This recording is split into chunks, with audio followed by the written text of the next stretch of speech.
Hello ECO152 students, welcome to the second lesson of week 11. During this session we will cover unemployment, which is section 11.1 from our prescribed textbook Understanding Macroeconomics. At the end of this session you should be able to do the following. Firstly, distinguish between strict and broad or expanded definition of unemployment. Secondly, calculate the unemployment rate. Thirdly, describe the cost of unemployment. Fourthly, distinguish between the different types of unemployment and then provide examples. And then lastly, discuss policies that can be adopted to combat unemployment. Please note that for ECO152, we are going to exclude section 11.2 of chapter 11. It is not prescribed.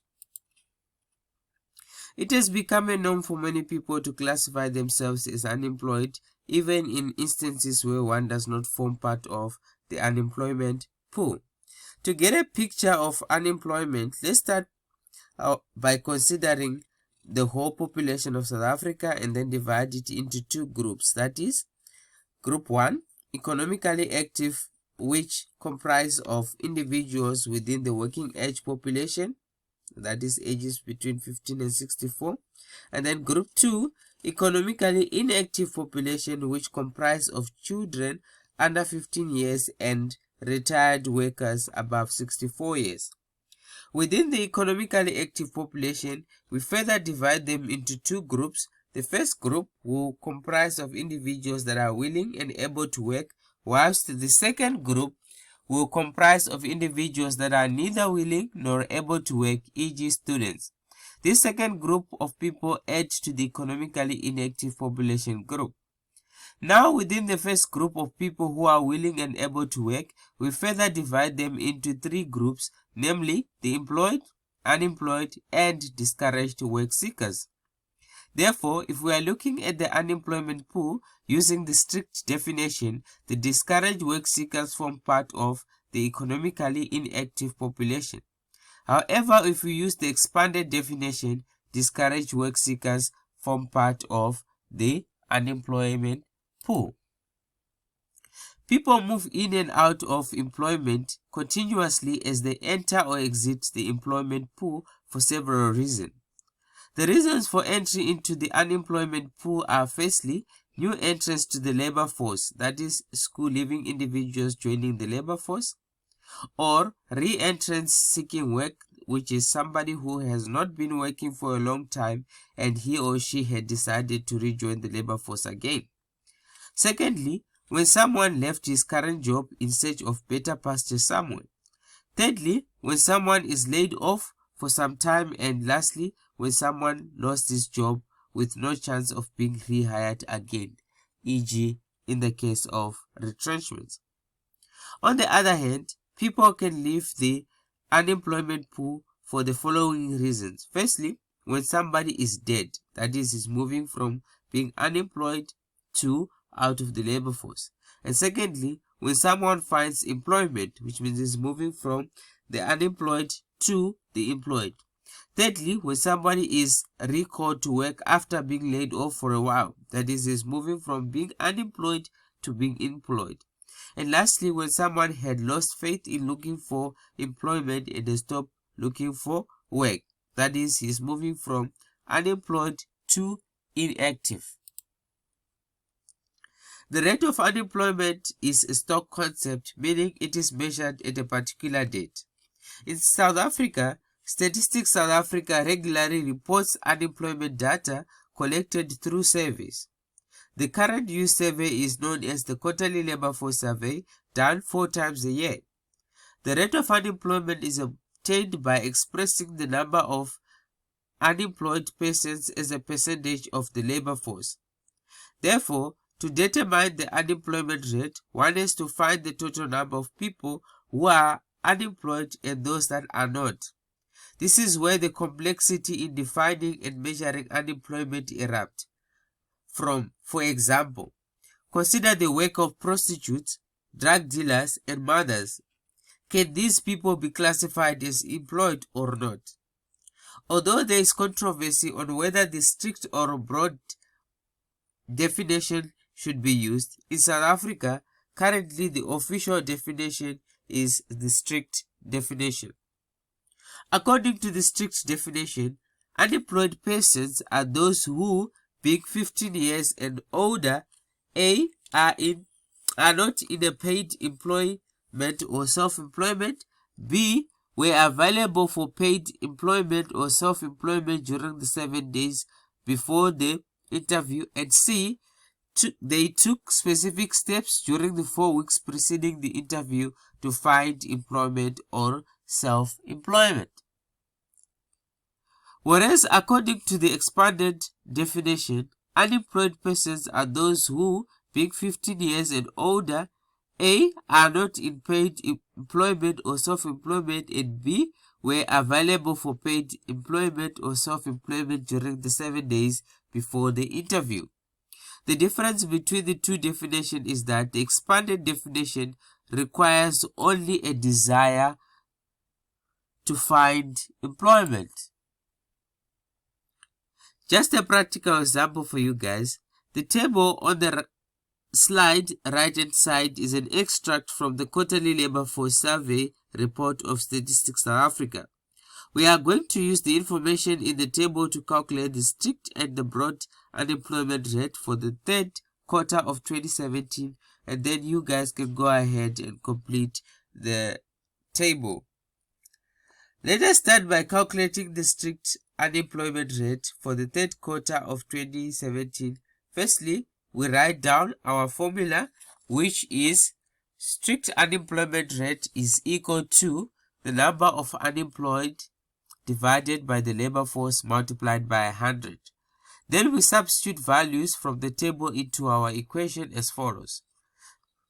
Strict unemployment will now be equal to 6,210 divided by 22,402 multiplied by 100. Our answer after going through the calculation will be 27.7%. Now let us calculate the broad unemployment rate for the first quarter of 2018.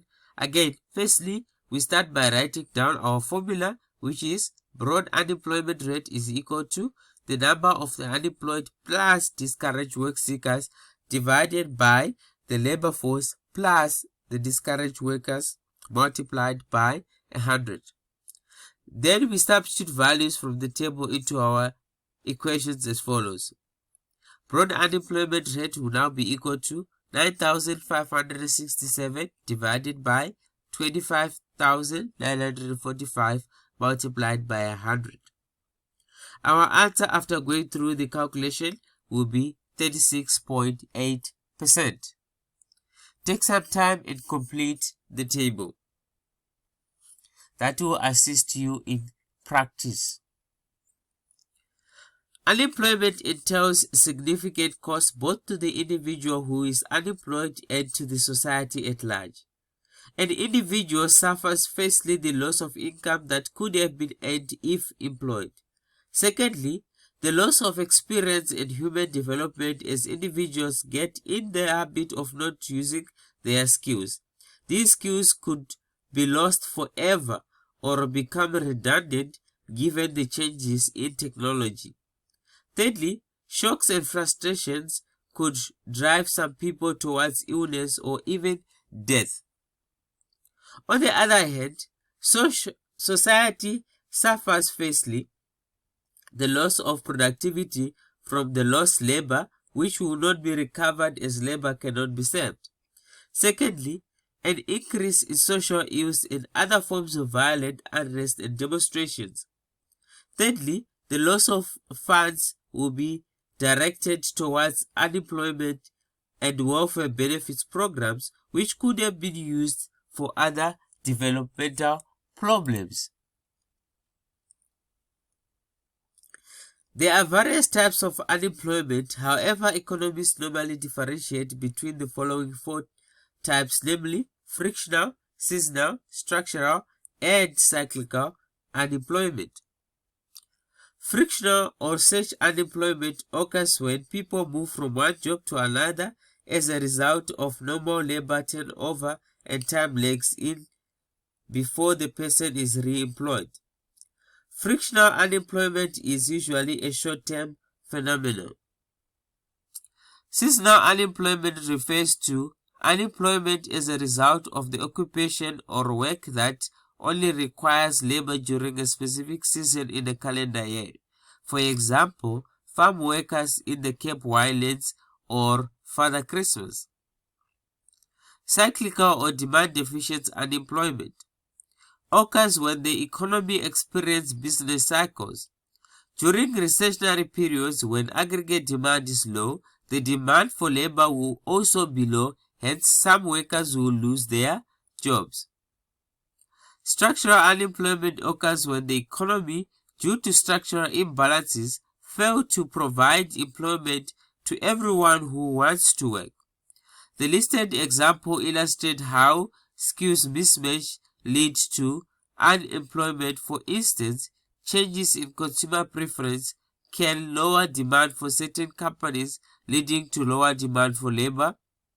Structural unemployment is a serious problem that South Africa had been battling for years. The rapid increase in South Africa's unemployment is largely due to the rapid growth in the supply of labor, accompanied by a constant, slow or declining growth in labor demand. Therefore, both demand and supply contribute to the problem of unemployment. However, it is important to develop measures to stimulate the demand for labor whilst reducing the supply of labor. On the supply side, the economy can implement measures to limit population growth through birth controls as well as tighter or stricter immigration laws. More so, they can focus more on education and training in all critical sectors of the economy. On the demand side, authorities can stimulate aggregate demand. However, this should be done with caution as other problems might erupt, for example, inflation or balance of payment problems. More so, the government can focus on increasing labor-intensive production as well as implementing a framework of flexible labor laws. Most importantly, the government needs to stabilize the relative price of labor, as this will contribute towards low disruptions from production due to strike activities and labor union effects.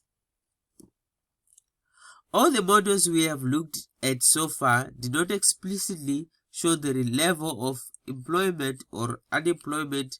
Rather, we assume that total production is positively related to employment. The figure shows the production function, which illustrates the link between the level of real production and the level of employment. Full employment in the labor market is indicated by NF, and the corresponding full employment level of production or income is indicated by YF. The structure of the production function implies that when employment increases, real output also increases at a declining rate. That is, it reflects the law of diminishing returns. However, what is important to note is that when production increases, that does not automatically translate into the reduction of unemployment, as production could be more capital intensive or more new entrants enter into the labor market. Therefore, an increase in real production is a necessary but not sufficient condition for reducing unemployment.